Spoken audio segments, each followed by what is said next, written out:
I have a message. I have a message for President Macron.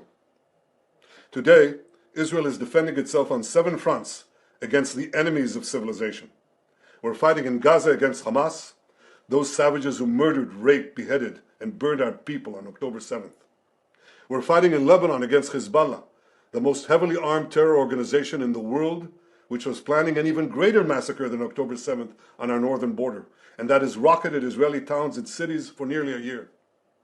We're fighting against the Houthis in Yemen and the Shiite militias in Iraq and Syria that together have launched hundreds of drones and missile attacks against Israel. We're fighting against terrorists in Judea and Samaria who are trying to murder civilians in the heart of our cities.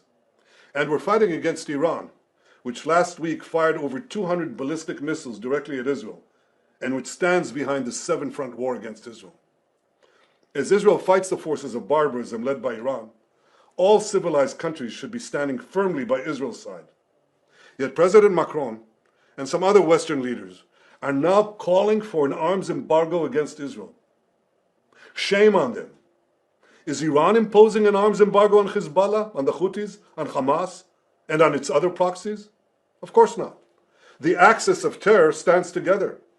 But countries who supposedly oppose this terror axis call for an arms embargo on Israel.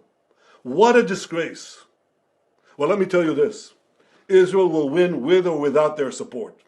But their shame will continue long after the war is won.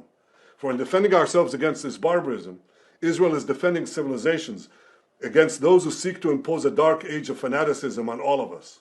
Rest assured, Israel will fight until the battle is won,